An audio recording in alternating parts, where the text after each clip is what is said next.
Iranian people. Are you reconsidering the... But I believe that one way or the other, it's going to be very good for the American people, and I think actually very good for the Iranian people. Are you reconsidering the Pakistanis as mediators? No, they're great. What? I think they're great. I think the Pakistanis have been great. The Field Marshal and the Prime Minister of Pakistan have been absolutely great. Mr. President, what is your message to President Xi as it relates to the Iran war? Well, I think number one, we're going to have a long talk about it. I think he's been relatively good, to be honest with you. You look at the blockade, no problems. They get a lot of their oil from that area. We've had no problem, and he's been a friend of mine. He's been somebody that we get along with. And I think you're going to see that good things are going to happen. This is going to be a very exciting trip. A lot of good things are going to happen. Mr. President, do you think he needs to intervene at all with the Iranians? I don't think he can help in any way? No, I don't think we need any help with Iran. We'll win it one way or the other. We'll win it peacefully or otherwise. Their Navy's gone, their Air Force is gone, every single element of their war machine is gone. They've killed a lot of people. They've killed 42,000 people at least over the last month and a half. We win. Mr. President, no matter how you cut it. Mr. President, what do you think? Do you believe, Mr. Kurdi, sir, Mr. President, do you believe your visit to China will impact of international economy and price of oil? It's going to be a positive. We're going to have a very good meeting. I spoke with President Xi. We both look forward to the meeting. It's going to be great. Mr. President. Mark, Mr. President, what is going to be your red line to end the ceasefire for you? What will it take to pull the plug? Well, we're going to see, and we'll be thinking about it on the flight, and we'll be thinking about it for the next little while. But we've beaten their militaries very soundly. That's over with. The blockade is very effective. It's been 100% effective. And one way or the other, it's going to work out very well. It's going to work out very well. I think you're going to have so much oil, you're going to have a gusher of oil like you've never had before. So when oil goes up a little bit, I thought it would go up much more. If you go back 3-4 months ago, when we were contemplating, we assumed oil would go much higher. Yesterday it was at $99. And if you think about it, I would have taken that all day long because it's very simple. Iran cannot have a nuclear weapon. They will not have a nuclear weapon. They know that. They've agreed to that. And then that's not what they said to me when it came to pay. We don't play games. They're not going to have a nuclear weapon. Mr. President, you promised to bring inflation down. It's now at its highest level in 3 years. Are your policies not working? What's happening? Policies are working incredibly. If you go back to just before the war, for the last 3 months, inflation was at 1.7%. Now, we had a choice. Let these lunatics have a nuclear weapon. If you want to do that, then you're a stupid person, and you happen to be. I mean, I know you very well. Anybody that wants them to have a nuclear weapon is a stupid person. So we said we're going to take the greatest stock market in history, and we're going to go down a little bit, and actually that turned out to be incorrect because our stock market is now at the highest point in history, which frankly surprised a lot of people. It's a very simple message. Iran cannot have a nuclear weapon, and they won't have a nuclear weapon, and that's 100%. Their Navy is gone, their Air Force is gone, their anti-aircraft is gone, their radar is gone, their leaders are gone. They're all gone. Iran will not have a nuclear weapon.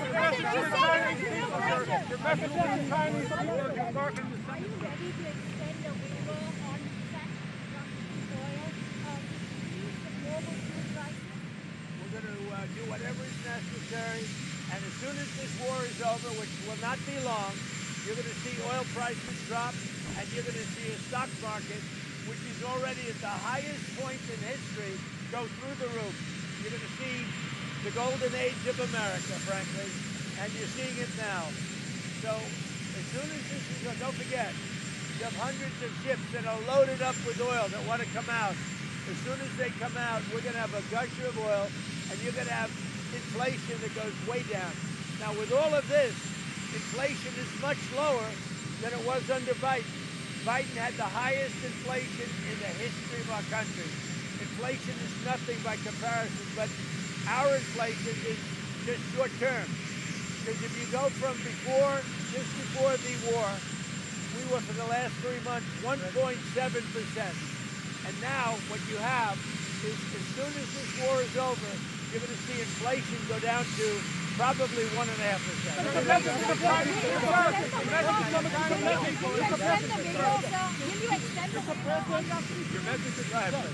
Thank you so much, Mr. President. Mr. President, yesterday you said the Kurds arms are restricted for themselves.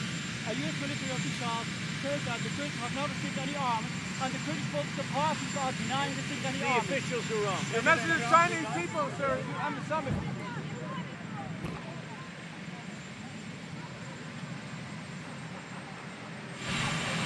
How's that different than your ballroom? So what happened is we have a ballroom that's under budget. It's going up right here. I've doubled the size of it because we obviously need that. And we're right now on budget, under budget, and ahead of schedule. You doubled. I doubled the size of it, you dumb person. It's double the size. Cuba. What about You are not a smart person. What about Right over here. Wait a minute. Right over here.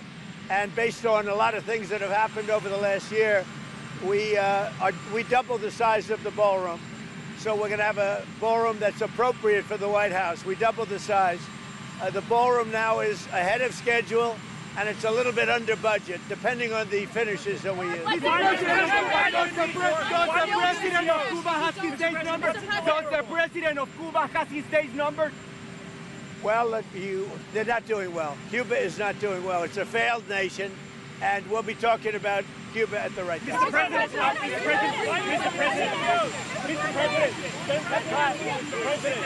I ask you about Venezuela. Some Venezuelans are concerned that there are some political prisoners still in their prisons. Would you do something about that? Are you concerned? We're going to get them all out. And I'll tell you what, Delcy's doing a great job. The people of Venezuela are thrilled with what's happened. They can't even believe it. They're dancing in the streets. And as you know, we have Exxon, we have Chevron, we have all of the big companies going in. And Venezuela now is making more money than they've made in the last 25 years. And the political prisoners will come out. The political. As you know, they let a lot of the political prisoners out, and the rest will be coming. Thank you. Thank you. Did you ask Marty Kerry to resign, sir? Or did you fire your FDA Well, I don't want to say, commissioner? but Marty's a great guy. He's a friend of mine. He's a wonderful man, and he's going to be off. And the assistant, the deputy, is taking over temporarily until we find him. Everybody wants that job. It's a very important job. Marty's a terrific guy, but he's going to go on and he's going to lead a good life. He was having some difficulty. You know, he's a great doctor, and he was having some difficulty, but he's going to go on and he's going to do well. Everybody wants that job. So the midterm elections, would you send the National Guard or ICE to voting locations in November? Would you do that? Well, you know what? I'd do anything necessary to make sure we have honest elections. We have to have honest elections. So you're not ruling that out?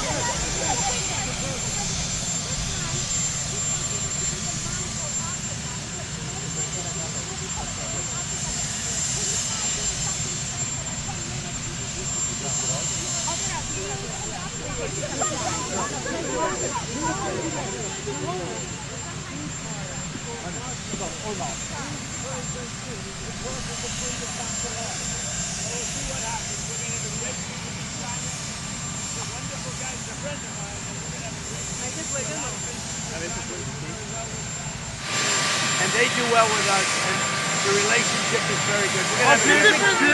We are going to have a great But do you meeting. think he's got what it takes to convince the Iranians? Whatever he can do to help the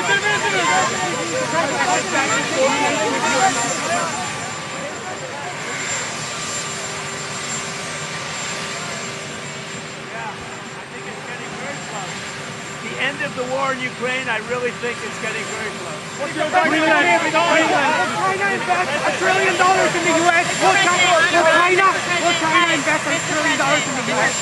Will China invest?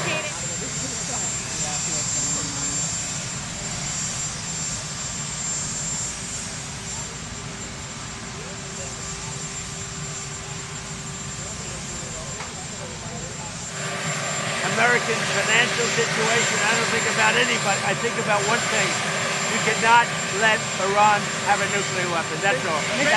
That's the only thing that motivates me. Mr. President, will China invest $1 trillion in the U.S. or NATO? Dan? What is more broken, NATO or OPEC? Well, OPEC is having some difficulty right now because one of those things, but that has nothing to do with me. NATO was very disappointing to me. NATO was not there when we wanted them. We don't need NATO. We don't need NATO. But if we did need them, they just weren't there. He can help and contribute to a deal with Iran? He could. I mean, it might be. I don't think we need any help with Iran, to be honest with you. They're defeated militarily, and they'll either do the right thing or we'll finish the job. They're either going to do the right thing or we're just going to finish the job. The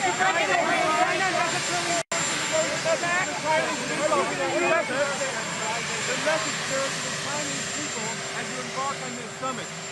That we're going to have a great relationship for many, many decades to come. My relationship with President Xi is a fantastic one. We've always gotten along, and we're doing very well with China, and working with China has been very good. So we look forward to it. As you know, President Xi will be coming here toward the end of the year, so that'll be exciting too. I only wish we had the ballroom finished. The ballroom is right on budget and ahead of schedule, but I wish we had it finished now. You also may want to do one other thing. You may want to go see the reflecting pool, because that's under construction, and for the first time since 1922, it's going to work properly. Sir, and the gas tax in Congress?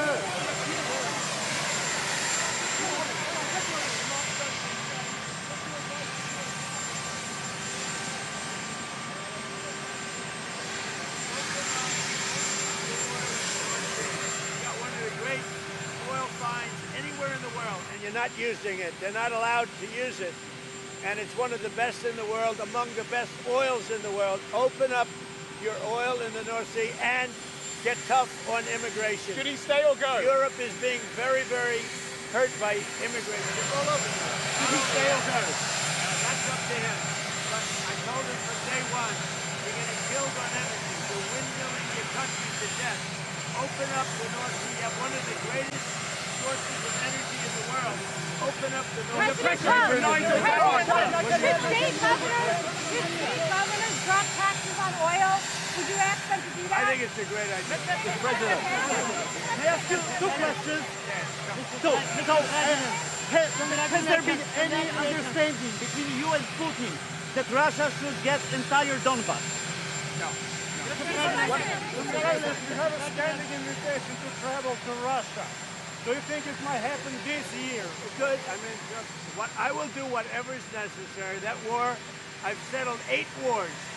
That war is getting closer. Believe it or not, it's getting closer.